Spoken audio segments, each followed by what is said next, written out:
Hello everyone, आज day 5 है। हम बेसिक क्लास ड्राइंग क्लास की सीरीज हमने जो चालू की है उनमें से आज डे 5 है। तो डे 5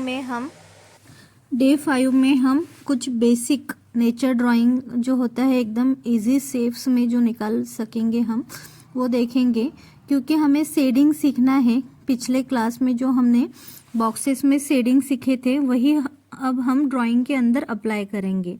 तो इसके लिए हम एकदम सिंपल एक ड्राइंग निकाल लेते हैं। सबसे पहले तो यहाँ पर मैंने 2 हिल ऐसे बना दिए हैं। आप सब मेरे साथ साथ बना सकते हो। यहाँ बीच में हमने एक सन के लिए एक सर्कल बना लिया। यहाँ पर कुछ हम ऐसे दूर से नज़र आने वाली जो झाड़ियाँ होती है वो निकालने वाले हैं। देखो यहाँ पे जब भी हम झाड़ियाँ निकालते हैं तो एकदम सेम आकार में नहीं निकालना चाहिए, थोड़ा सा ऐसे ऊपर नीचे शेप निकालते हुए कहीं पे देखो यहाँ पर ऊपर, अब यहाँ पर और भी ऊपर लेके जा रहे हैं हम। ऐसे कर करके हमें ये झाड़ियाँ कंप्लीट करनी चाहिए। अगर आप सेम रखोगे तो वो अच्छा नहीं दिखेगा। इसमें कुछ बर्ड्स भी हम ऐड कर लेते हैं। बहुत ज़्यादा बर्ड्स निकालने की कोई ज़रूरत नहीं, आपने 2-4 निकाल लिए बस हो गए। दूर में दिखाई देने वाले कुछ पेड़, यहाँ पे मैंने कोकोनट ट्री का यहाँ पे 2 पेड़ बना लिए, मतलब 2 झाड़ निकाल लिए। ये छोटे छोटे इसलिए निकाले क्योंकि हमें दूर से जो दिखाई दे रहे हैं वो है। अब यहाँ पर कुछ हम, मतलब अगर ये बीच में अगर नदी है तो नदी के सामने हम ऐसी कुछ चीज़ें निकालेंगे। देखो यहाँ पर झिग झैग करते हुए हमने ऐसे लाइन बना दी है। अब हम थोड़ा सा उसे यहाँ पे स्टैंडिंग लाइन देके हमने एक कोकोनट ट्री हम बनाएंगे ऊपर की तरफ। लेकिन अब ये पास में है तो हम इसे बड़े साइज़ में निकालने वाले हैं। देखो ऐसे। और हम जितना सिंपल हो सके उतना सिंपल रखने की कोशिश करेंगे। यहाँ पर एक बोट निकालेंगे, बोट के अंदर कुछ ऐसा सामान, देखो ऐसे। और यहाँ पर एक आदमी निकाल देते हैं और उसके हाथ में एक लकड़ी भी निकाल देंगे। यहाँ देखो नीचे की तरफ हमने शैडो निकालने की कोशिश की है हल्की सी। ये उसके हाथ में जो डंडी है, और एक हाथ बोर्ड निकाल लेंगे। ये थोड़ी सी हम छोटी निकालेंगे। देखो ऐसे। यहाँ पर भी एक आदमी बोट चला रहा है, ऐसे दिखाएंगे। बहुत ज़्यादा चीज़ें हमें इसके अंदर ऐड नहीं करनी है, बस इतना ही। और हम इसे कलरिंग करेंगे अगले क्लास में। तो हम कलरिंग लेकिन इससे पहले ये बेसिक क्लास है तो हम स्केच पेन से उसे बॉर्डर कर लेते हैं अच्छे से। एकदम धीरे धीरे हमें बॉर्डर करनी चाहिए। देखो जब भी हम ड्राइंग निकालते हैं तब एकदम लाइट हैंड से हमें जो भी लाइंस निकालनी है वो निकालनी चाहिए, क्योंकि अगर हमें इरेज करने की ज़रूरत पड़े तो हम आसानी से उसे इरेज कर सकें। अगर आपने प्रेशर देके कुछ स्केच निकाला है तो बाद में आपको इरेज करने में बहुत दिक्कत हो जाती है। इसलिए एकदम लाइट हमें पेंसिल की लाइन निकालनी चाहिए। अब इसे हम बॉर्डर कर लेते स्केच पेन से। देखो ऐसे।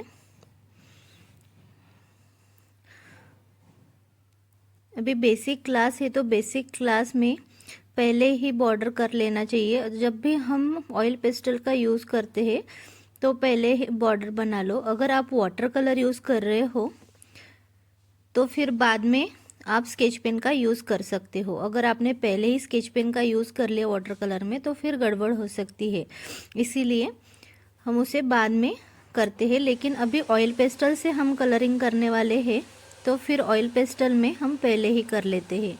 देखो हर एक चीज़ को एकदम सावधानी से अच्छे से हम बॉर्डर कर रहे हैं। कहीं पर भी ऐसे रिपीट लाइन नहीं निकाल रहे हैं। यहाँ पे थोड़ी सी शैडो उसके लिए हम कुछ ऐसे ही टेक्सचर निकाल लेते हैं ताकि वो पानी में परछाई नज़र आए।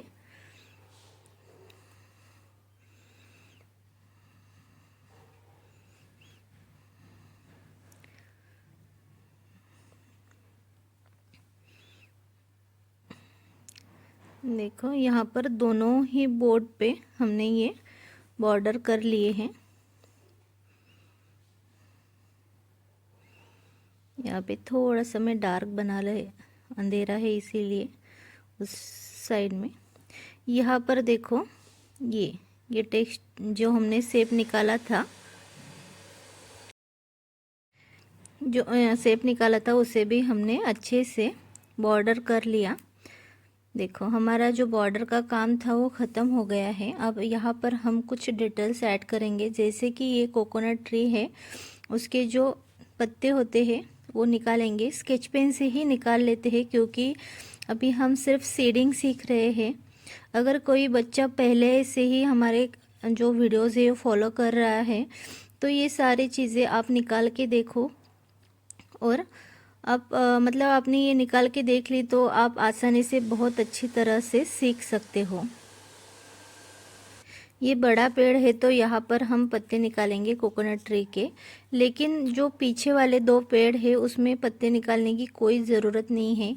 कभी कभी कोई बच्चे ज़बरदस्ती कुछ चीज़ें ऐड करने की कोशिश करते हैं, तो ऐसा नहीं करना चाहिए। थोड़ा सा सिंपल ही रखो, जितना सिंपल रखोगे उतने हमें काम करने में आसानी हो जाएंगे। यहाँ पर हम कुछ कोकोनट निकाल लेते हैं। अगले वीडियो में हम इसे कलरिंग करेंगे। यहाँ तक सब बच्चे निकाल के देखो। और अगला मतलब हमारे जो वीडियोस जो आते हैं वो एवरी सैटरडे और संडे शाम से 7 o'clock को आ जाते हैं। तो अगले संडे को हम इसकी कलरिंग की वीडियो अपलोड करेंगे। देखो जब भी हम कलर करते हैं तो उसके लिए हमने स्केच पेन से बॉर्डर कर लिए है। करने के बाद जो भी पेंसिल की जो लाइंस दिखाई देती है उसे इरेज करना बहुत ज़रूरी होता है।